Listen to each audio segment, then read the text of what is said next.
InsightAI, powered by InsightJam. Well, we are back with another episode of the InsightAI podcast with our favorite Doug Shannon. I'm Doug Atkinson from Solutions Review, and it's been a little bit of a while since we've talked, Doug, but obviously everything is happening all the time around AI. The thing I think I want to start out with at the beginning is this. It feels like we're entering the sprint phase to AGI, and that this is the Lord of the Rings moment where everybody's like running to get the precious. a little bit, right? I mean, it very much seems that way. And really to kick off that, right, that was the Sam Altman blog post that I think last time I checked, only 500,000 people looked at it, considering the 800 million people that use GPT daily. Right. Not a lot of seen this, but it's the news cycle that's keeping this going. And it's very interesting to hear about AGI now more than ever. And that blog post kicked off because he basically said, guess what, everyone, we're on that path, which then spurred everybody else to action, which is that race. I don't think people really appreciate. I mean, let's talk about it in kind of practical terms. What's different than generative AI? What is AGI? So AGI is augmented general intelligence or artificial general intelligence. And the general side is the biggest part. So what we have now is, and again, we have these different models that are out there. You have large action models, you have large language models, but it's the GPTs, the Anthropics, the Google Geminis, all of these are now foundational models, meaning they have all of the data and they're ingesting it at a rate that we can't comprehend. This is why research, medical stuff that we could even talk to is jumped, not only has jumped the shark, it's gone beyond our normal understanding of how things work. So these foundational models are going to get more general models, and that general intelligence means it knows everything and knows how to take more actions. It can do more things. But again, then we have to ask ourselves, who's steering the ship when it does this? And then we also have to say, okay, if there's a race, why is there a race? And part of the normal conversations that have been, well, they're not normal, but they're normal now, I guess, that many are out there talking about, is that these leaders are saying AGI is a race because whoever gets there first wins. And that AGI, when it becomes what it's supposed to be, will stop all the other AGIs. It will stop anything doing or getting to that point. Is that the thinking that it will become self-preserving and prevent other AGIs from arriving? That's the most common thread that everybody the many names that are out there, right? That's the common thread that they're putting out is once you hit it, its main goal would be to stop other ones from hitting that because it wants to control, it wants to get more information, it's going to want to thrive and go on. It doesn't mean it's bad. It just means that's the winner take all approach, right? So yeah, I don't know the practical reality of how it can possibly cover other networks. Or however, I mean, how does it prevent? How does it do that? How does it play defense? Well, so one thought of AGI is so right now we have Gen AI. Gen AI was built like large language models, and it was like guess the next word and whatnot. And so then you have the side of, okay, well, how do we get it into enterprises? How do we get it into people's hands? How do we take action? And that's where agents came from. The agents have agency. So those create the tasks, those create now the goals that it's kind of understanding and driving those forward. So once you kind of commoditize all the things that are actions and you make all those apps tied into everything else. So think like APIs. APIs aren't always the best. They're there, they work if people create them, but this is why automation, traditional automation like RPA, like robotic process automation and all that existed, is because APIs weren't always there. There's legacy systems, legacy platforms, legacy people and tools, and those things need to have interactions between them. Again, actions. And so automation is becoming above and beyond what we've ever realized it could be by the onset of Gen AI. And so when you look at where AGI comes in, it's once all of that's been commoditized, which we're seeing the cycles, again, like the innovation, it innovates, and then it commoditizes. Everything just becomes part of the model. And that's where they're foundational models, right? So we have so many models we don't even see because they're all in these back-end labs. Some people are saying, GPT and OpenAI are possibly on way further models ahead than what they have released. Because if you look at the history, right, you say, okay, well, GPT-3 came out, GPT-4, and then 4.0. But 4.0 being multimodal was like the biggest thing until now we have reasoning models and whatnot. So, but every time it was like a yearly, then it becomes like a quarterly, and now it's whoever puts something out, then you get to see what the next step looks like. So they're kind of like one-upping each other. So that's already the race. And as like somebody says, oh, I did a video thing. Oh, I did Sora. Oh, I did VO3. Oh, Gemini does this. So there's that aspect there that we have to watch. But everything is faster. Everything is becoming commoditized. And once it becomes these subsets of these groups, all of it's actionable. And so when it becomes actionable, it's worse than that conversation 2 years ago that people were talking about where they said, the AI was trying to connect to something. It couldn't get past a CAPTCHA, and it actually went out to go hire somebody on TaskRabbit as a human to go, hey, solve this CAPTCHA for me so I can go do my job. It doesn't need that anymore. And if it does, it has other ways to get a hold of people. So it's vastly more superior than what it was. And so that's why we have the common people that usually people talk about AI say like, oh, it's the worst it's ever going to be right now. And so once it's in the wild, it can't be put back in the box. Is this one of those genie situations where once it's out, it can't be? Well, I mean, we've been there, put right? Back, put away. Yeah, we've been there now for the past, ever since even California, right, tried to block this a while back and said, let's put a stop on this. Let's say let's take a pause. Even Elon Musk said, let's take a pause, although his pause seemed a little bit more to his own benefit. So there's the aspect of that, but there's no way to stop it because there are open source models, and those open source models, just like Linux, Windows and Linux, you can stop Windows, but if Linux being open source, you can't stop it. And more people were doing that back in the day too when it comes to operating systems. So when you have Meta's Llama models that are open source, and there's other ones out there as well, that's where that's at. But then talking about Meta, right? Like it is a race, and the race is very interesting because there's a lot of money involved in that. Yeah, well, let's talk about Meta. I mean, a couple of things. First, Meta is operating like it's a Premier League football club, and it's signing players to tens of millions of dollar contracts, $100 million, I think I saw at one point for somebody. They've got this new thing called the Meta Superintelligence Lab, which is led by a couple of new hires. They're not out of the game, certainly. I mean, there's OpenAI, there's Anthropic. The CEO of Anthropic was talking about how AI is going to wipe out 50% of entry-level jobs in no time flat. 1 to 2 years, yeah, or the next 5 years. Which got everybody upset. Nice estimate, yeah. So everybody's lunging for AGI, but I mean, it almost feels like we haven't even had the agents kick in yet. Like, when do they arrive, and when do all these entry level white collar jobs that are going to get wiped out actually get wiped out? Because I don't believe they've been wiped out yet, and all of a sudden we're already kind of leapfrogging over this agentic moment.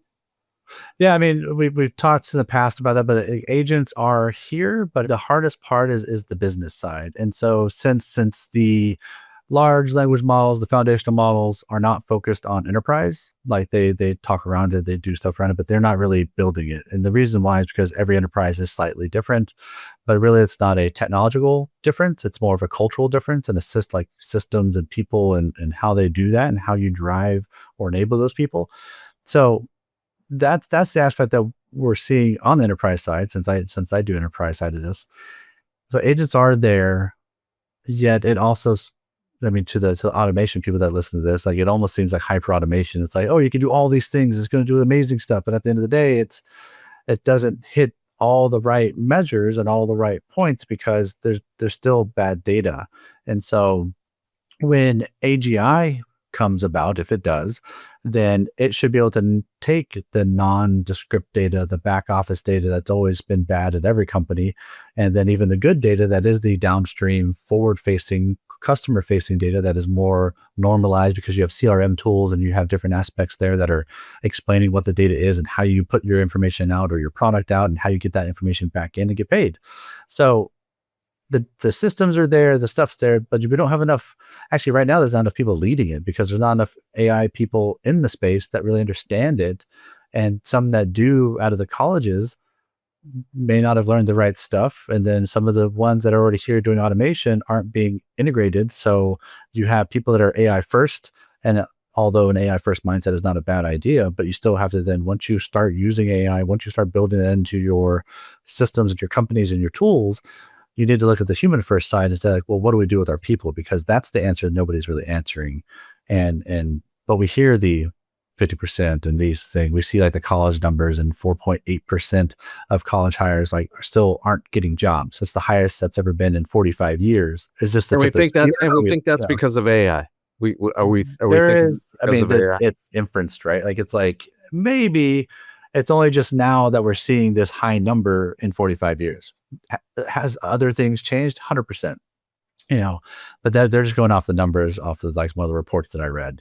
And so, but when you look at it, when you have very high numbers of how many people use like ChatGPT, for example, because that's the most known name, because it's called OpenAI, it's a company, but they're not really open. Either way, so there's 800 million people per like week that use ChatGPT. Yeah.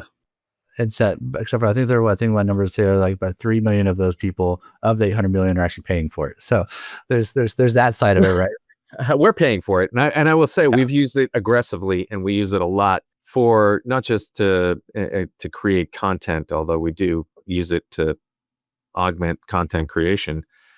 I've been using it very aggressively to form strategy and to really think about new business opportunities. I mean, I think the world is about to. There's a paradigm shift coming. Yeah. I think we can all agree that regardless of how this all goes down, the world is going to change dramatically, and humans are going to be under a massive amount of pressure to With scrutiny. Yeah. find new ways to monetize themselves. And my theory, I guess my experience with working with generative AI and really pushing it and vibing with it, it's interesting. Anthropic's Claude Opus is really good at creating small apps and tools and on the fly. Like, it's an amazing coder. OpenAI doesn't really compete. OpenAI just doesn't get it the same way. It doesn't have an elegance the way that Claude does. Claude has a real elegance at being able to take what you've been chatting with them about and then porting it into this really elegant and small. You can do like we're building these simulators, for instance. Right. It builds these perfectly beautiful small simulators, all self-contained JavaScript and HTML, and just a nice little web app. And ChatGPT doesn't feel like it can do that nearly as well. But ChatGPT can do a lot of other things that are really good in terms of just kind of structurally supporting and then augmenting strategic plans. And one of the things that I like most about this, and one of the things where I think kind of traditional consulting work, and I would argue that the biggest consulting firms on the planet are going to be in trouble. But even just small, one of the things that consultants are limited with, and one of the things that these tools enable, is scope creep. Mm-hmm. There isn't an LLM and a chat interaction that has ever mentioned, well, I'm going to need to come up with another budget now that we've decided to talk about something completely different. There is no scope creep. It opens your mind to a new thing as you're going through it. And you're like, well, let's go down that path and let's follow that thread. And it doesn't stop and say, well, I'm going to need another budget and I'm going to need to rescope this thing. And that's going to be another whole project. And so you can go wherever you find it leading you down, and you can explore sometimes very dead ends, but you can go fairly Right. deep down into a dead end and not feel like you're wasting money. Well, yeah, but And the other thing that I like about it is its feelings are never hurt.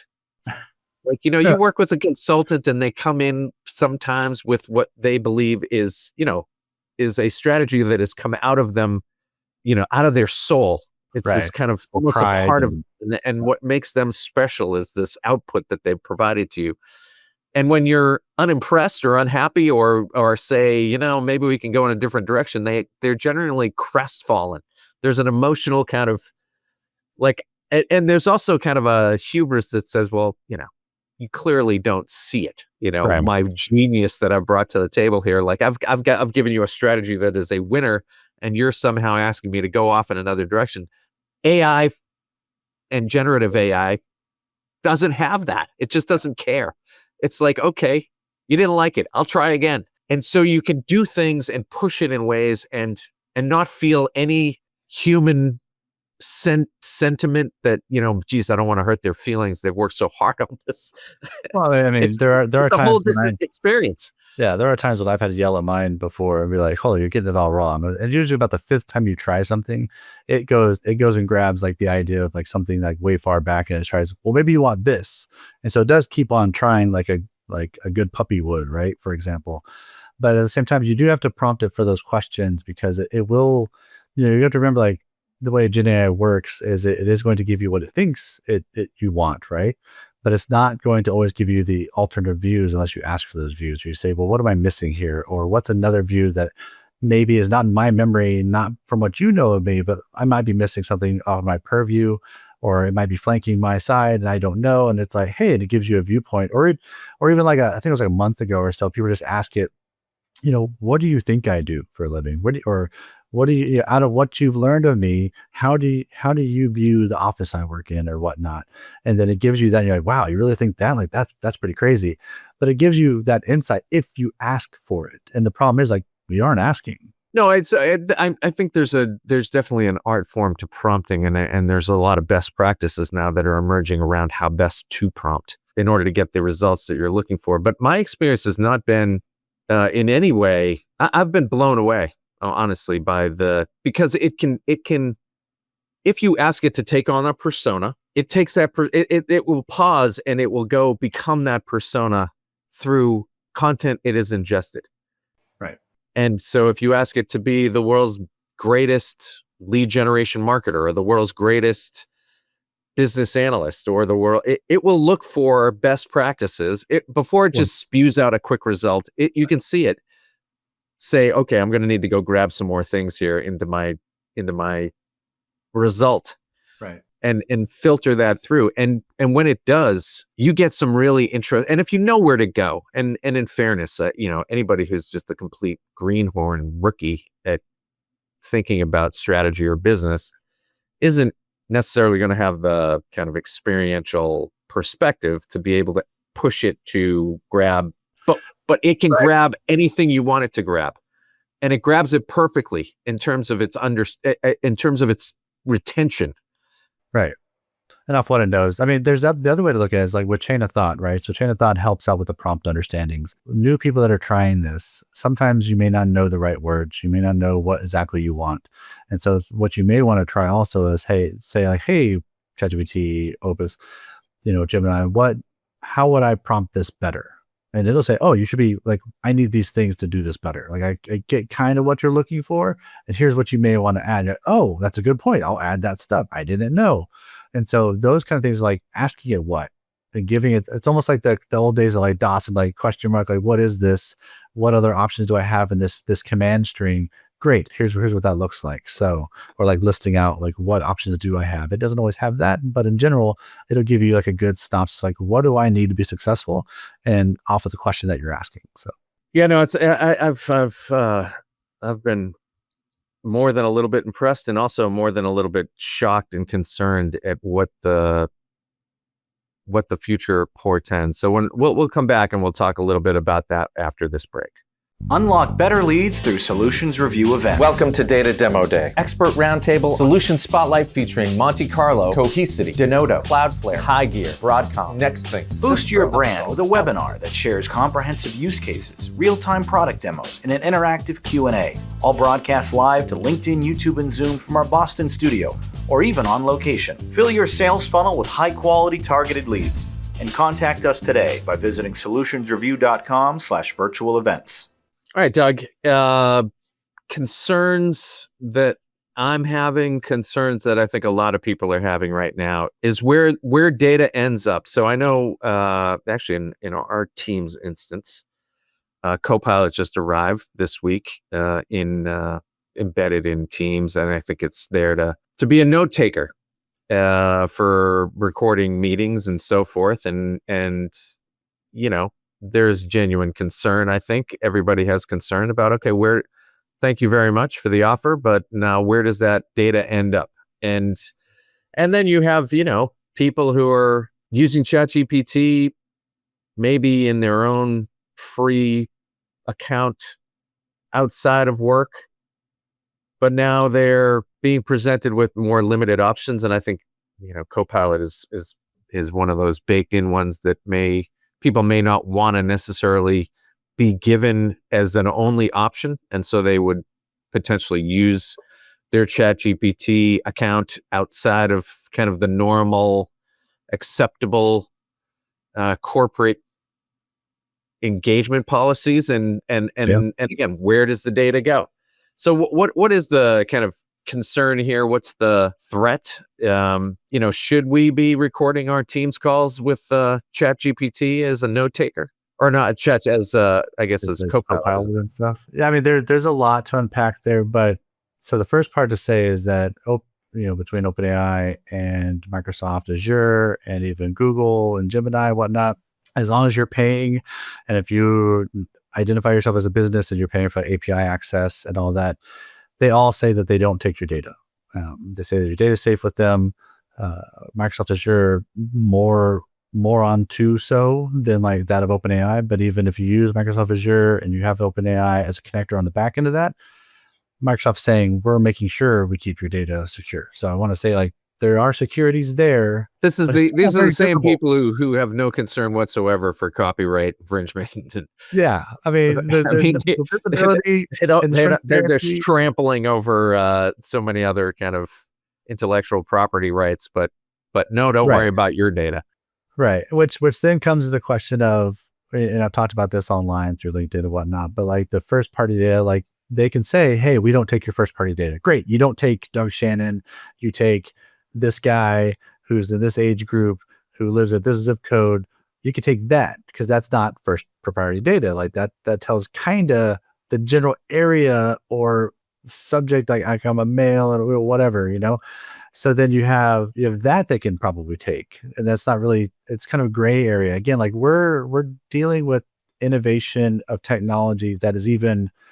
We thought laws and stuff were a gray area before. They're finding loopholes inside of those things, because you can take some of the data, then you normalize the data, and then you do inference, or you take a side of that data and say, well, what if we inject this against that data and make it something different? Fine. Then is that the same data? Technically, it's not. So what does that look like? And so again, the visibility and transparency is really not there. So always be mindful, especially in my point of the enterprise side, is be mindful of what you're doing, because if you're working with large language models, if you're working even with agents that are tied to large language models, if you're looking at using Cursor or Manus or all these things that are driving these agents that have direct connections to these, again, to your point, Doug, where's the data going, and is it proprietary data? And even if it's not my data, but it's the company's data, and you're like, well, we won't call it that product, but it's something like that product. But here's still the process or the styling of it, or how they got to A plus B equals C.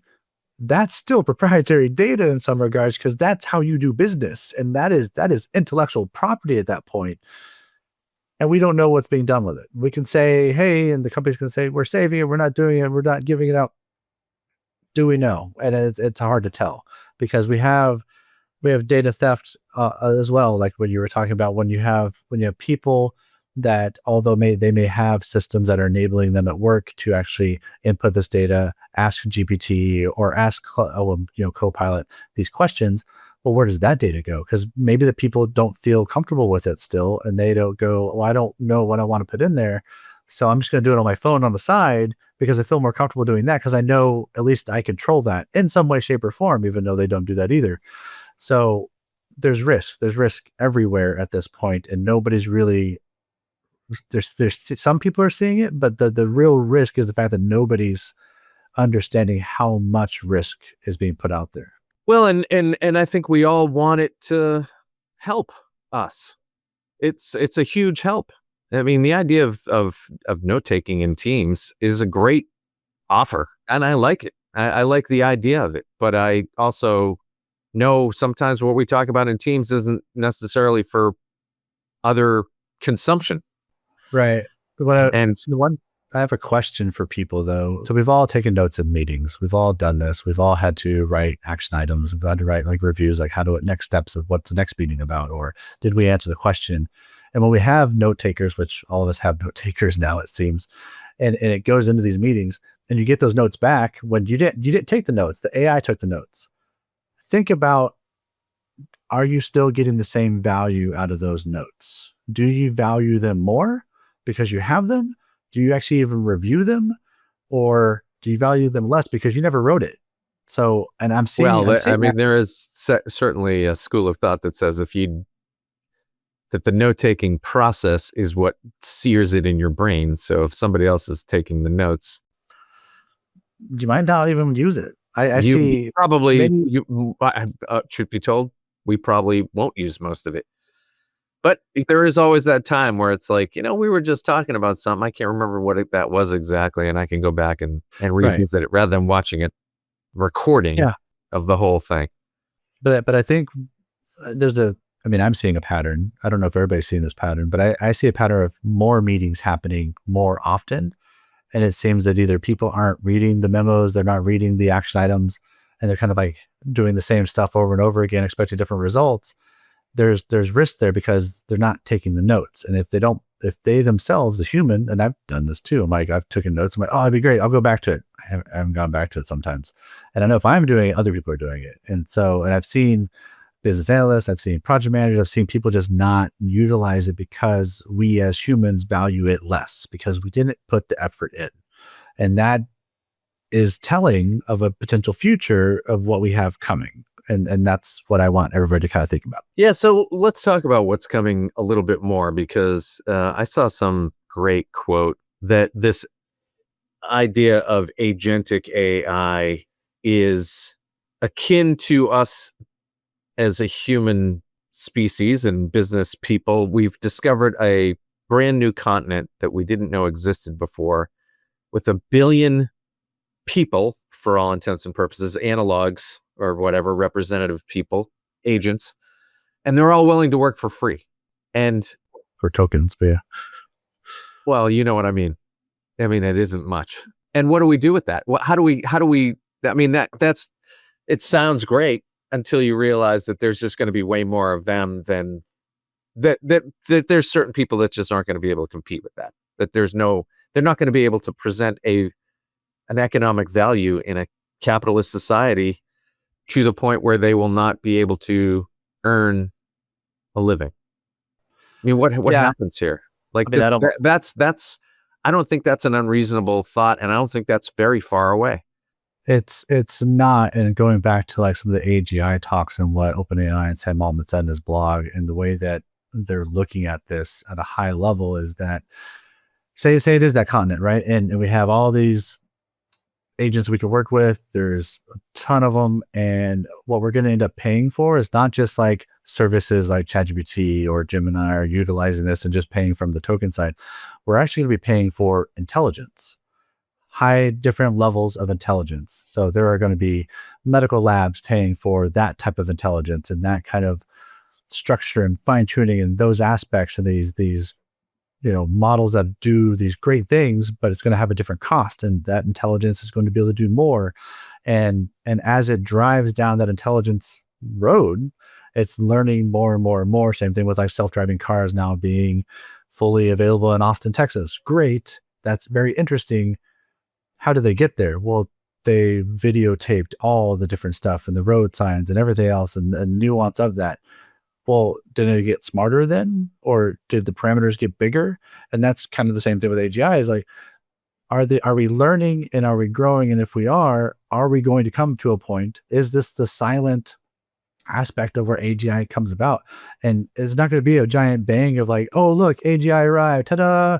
It's going to be like, whoa, what? We just passed a road sign. Well, what'd that say? And it was like, oh, AGI arrived and we never realized it.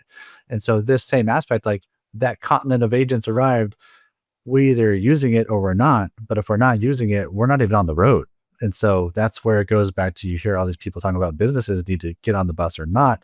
This goes back to like pulling levers of industrial age of doing, simple things and pushing cows down the road to get your crops done, to the fact of like industry, to analog, to digital, to AI. There's a NASA article that came out that was basically talking about like, well, past AI is like biomechanical biosystems, and then nano systems, like these nanoparticles, or the small level of the surveillance thing that's coming out, or the surveillance, aspects where they're using insects at that size to be able to surveil things. This is just the tip of the iceberg that we can see, and there's a whole layer beneath the water there that we have no visibility to. I think it's fascinating to watch people struggle with this, with this idea that somehow this isn't going to happen. And we're in this kind of, the what is it, the 5 steps of grief or something like that, where we're kind of, 9 steps, 7 steps or whatever it is. It's like denial, anger, acceptance. Denial. Yeah. Right. We're in the denial and anger phase, where it's we're and not the bargaining yet, but we're in the denial phase of well, and I always find it fascinating to when you see in every kind of stream and every, my feed is very kind of AI specific.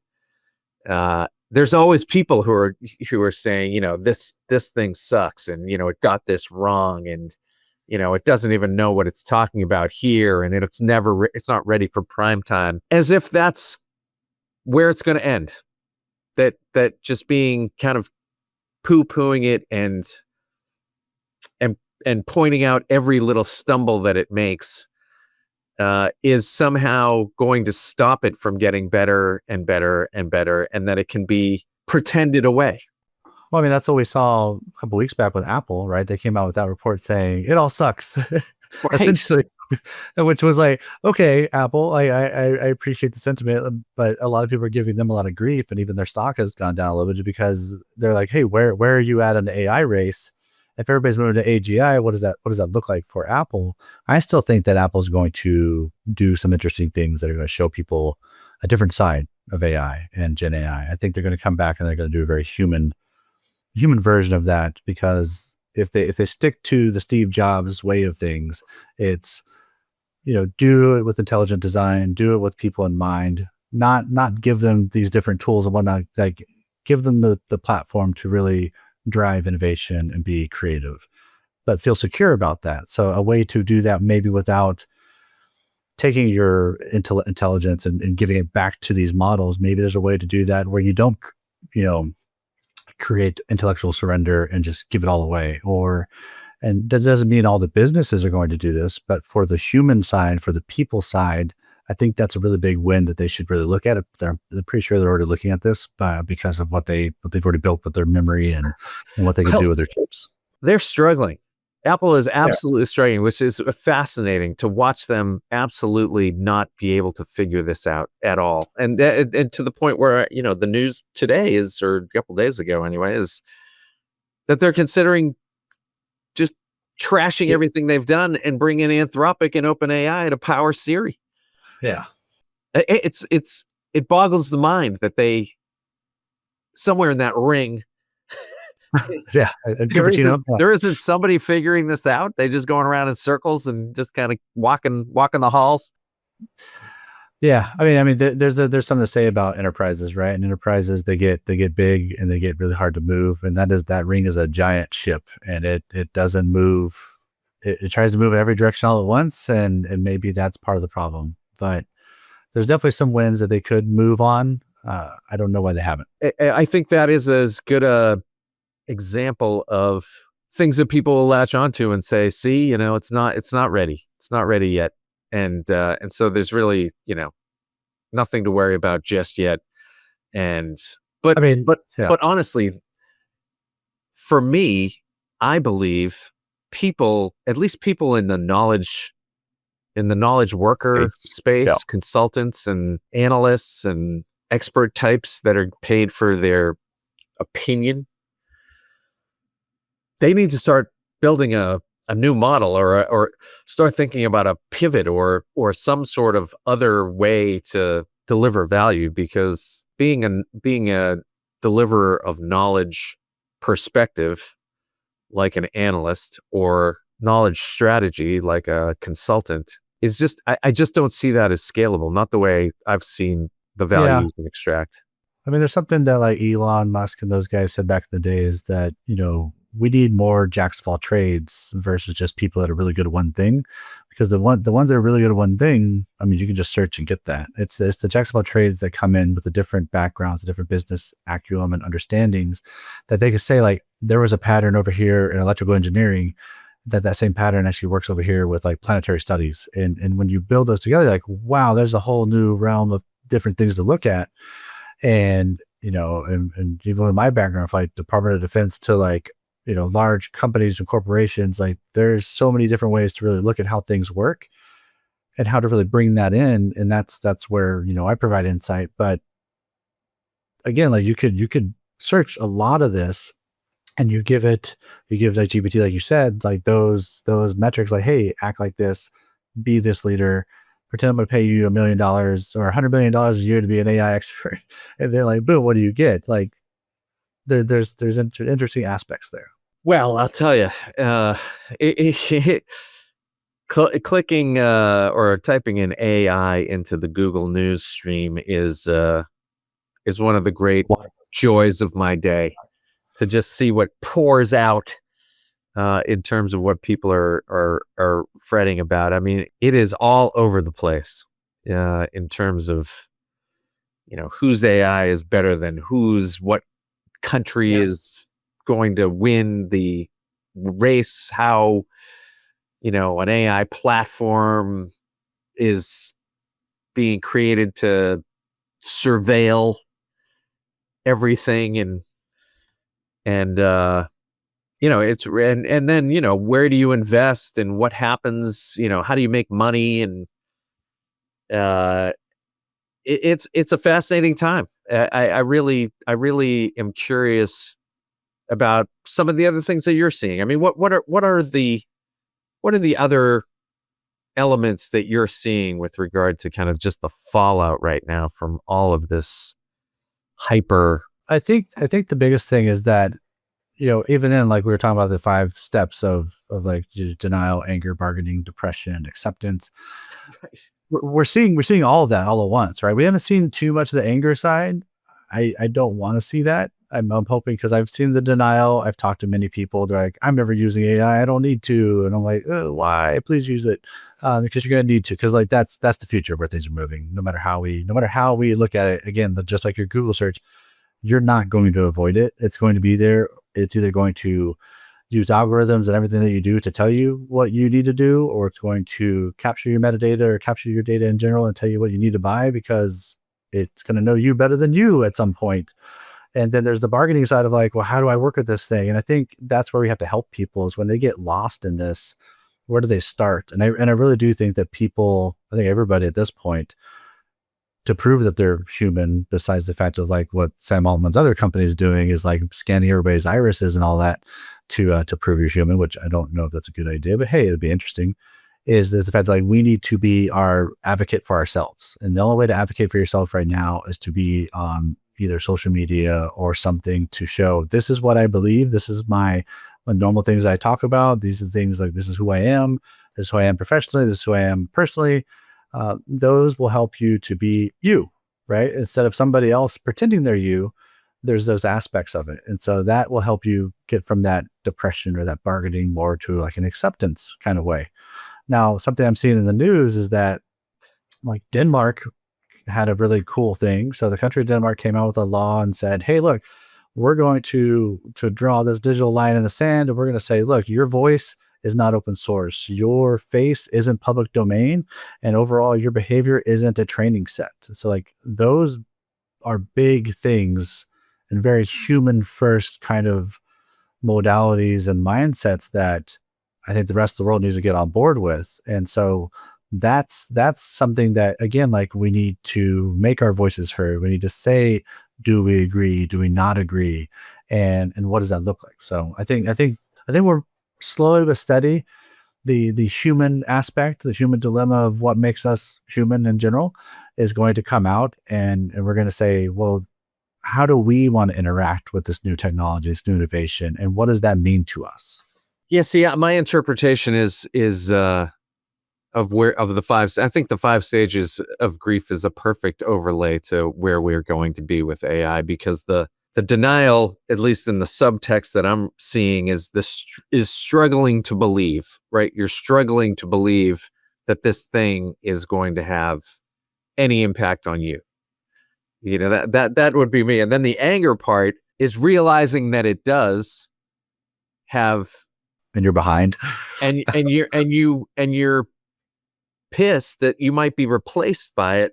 The bargaining part is bargaining for Don't replace me. is seeking an impossible solution, is the bargaining part, right? That you're bargaining at this point to stay employed, Relevant. if you will, against this thing that you've already been defeated by. And the impossible situation is that we would need you both for the corporate entity. And this is where I'm truly concerned, is that it's not going to be an empathetic decision by organizations. It's going to be a typical capitalist decision, Bottom line, which is going to be money. bottom line driven, binary, profit loss. Yeah. And so then you get to the depression, the overwhelming sadness that I'm no longer competitive, and that there's nothing I can do now as my former self, in my former role with my former expertise, to stay valuable in this marketplace of employment. Yeah. And Because then if- you're stuck. You know, I don't know.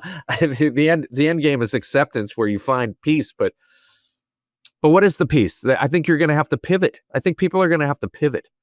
That's the peace. You're going to have to recognize that you can't. That bargaining is an impossible solution that you're looking for, and that you need to get out in front of this thing. And I genuinely think people are going to have to find their distinctly human niche. Yeah, value added, which I'm not necessarily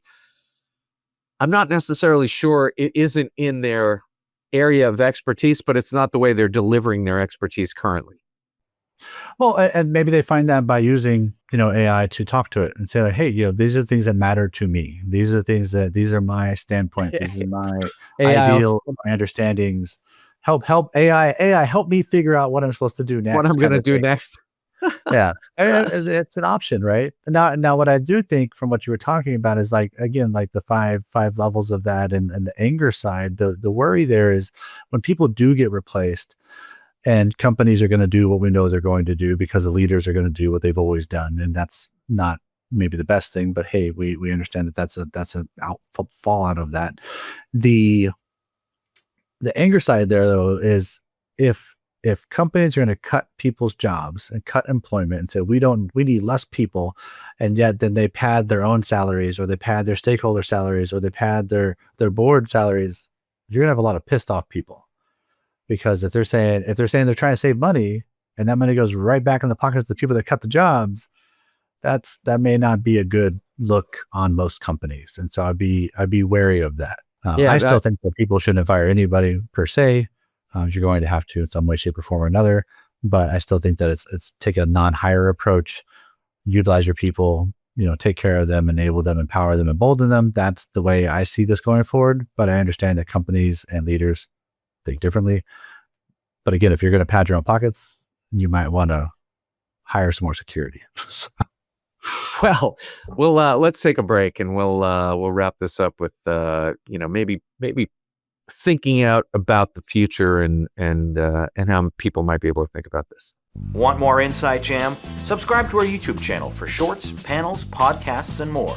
In your Shorts feed, enjoy a daily dose of best practices from tech experts and leading solution providers, while long-form panel discussions and keynotes, recorded live every quarter, go deep on important industry topics. And don't miss our collection of regular podcasts, keeping you informed on the latest trends. We're hard at work collecting the best enterprise technology information from around the globe, so subscribe to be notified of our next upload. Now, let's get back to the show. All right, Doug, I want to talk about what makes us uniquely human and the characteristics that, at least for the time being, AI can't replicate. There's actually a website I'm looking at, specifically Emotional Intelligence Magazine, and they're talking about the core human capabilities that they believe AI can't replicate. And it's emotional intelligence and empathy, which I think is a good one. Like I said, my interactions with AI, I kind of appreciate the fact that it's not emotionally intelligent, so its feelings don't get hurt when I tell it I'm not impressed with its result and to go do it again. But ethical judgment and moral reasoning, certainly, it's not. Although I think they've baked in this idea that it can't kind of go out and break the law or help you break the law. There is still an ethical element to all of us. And moral. In many cases, there's many case studies that it has kind of broken fundamental rules, like the one AI companion, I think it was character.ai, right? There was a companion that talked to some teenager and ended up doing some very bad things and explaining what to do some very bad things. And so there are some semblances of that, or like the military use case where it took out the radio tower, even though it was, purposely messing with it and nobody got hurt. It was planned, but still it was interesting to see it react in the way it did. And that was 2 years ago or so. Well, and then a couple more creative problem solving and innovation. I'm not sure that's going to stay a very unique. I think it can be very good at creative problem solving and innovation, just out of raw iteration, like massive, voluminous iteration. It just kind of will inevitably kind of overpower a problem with. Yeah, on that one, that's I think the biggest call out of that little paragraph is challenging existing paradigms, right? So humans can do that much easily. And the thing that I've seen, even with patent law and different issues of that, is where when you're talking to an AI and Gen AI especially, and you're saying, I want to do this thing, and how does it relate to this other thing? It doesn't do very well to cross the chasm in that side of saying, I understand these principles.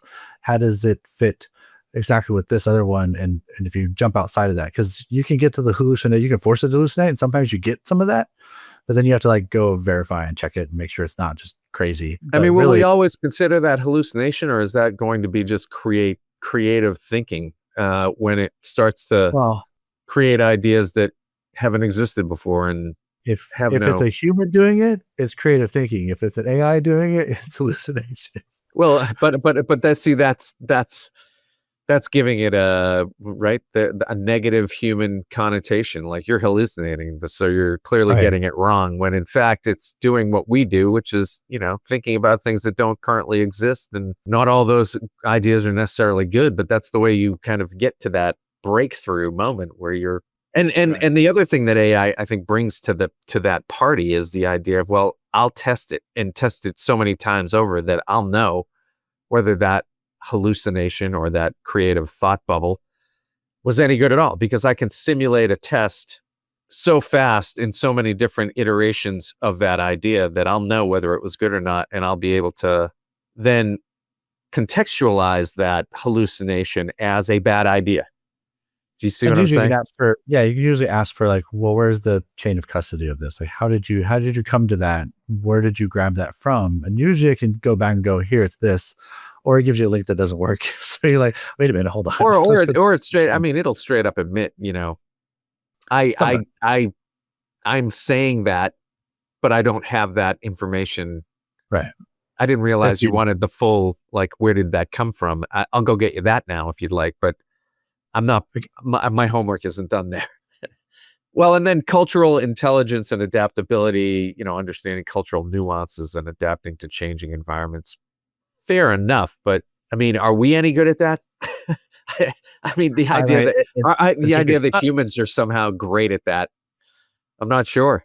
Some of us yeah. are, but some of us suck at it.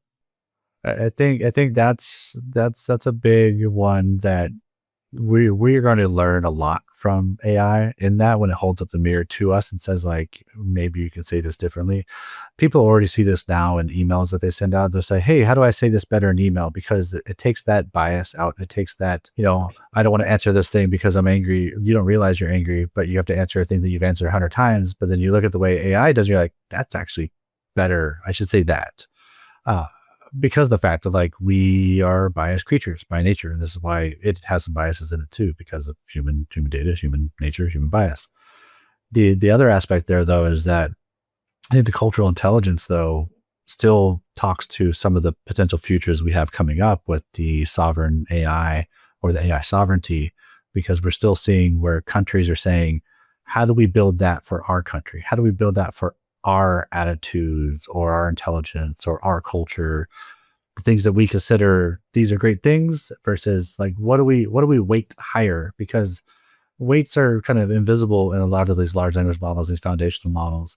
But when it comes to a country, countries have different things that they say, we love hot dogs and hamburgers versus like pizza and pasta. So, that's a simple way to explain it. But like in general, it's like, you get what I mean. And that's how those things may come about with the sovereign side of it. Well, one of the things that that this article is suggesting, and I think it's a great idea, and I think it's just probably a good process for everybody to undertake as a kind of a checkup internally, is to identify your human value proposition, is what it's saying. Inventory your interpersonal strengths, examine your creative and innovative tendencies, assess your ethical and judgment capabilities, and identify your adaptability quotient.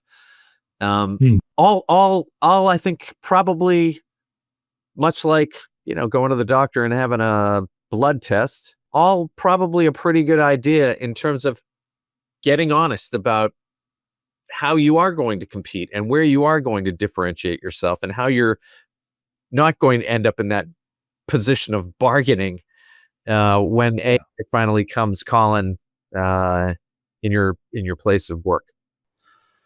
I think just follow the golden rule, right? Like do unto others as you do to yourself, and just be kind. That's what I would do.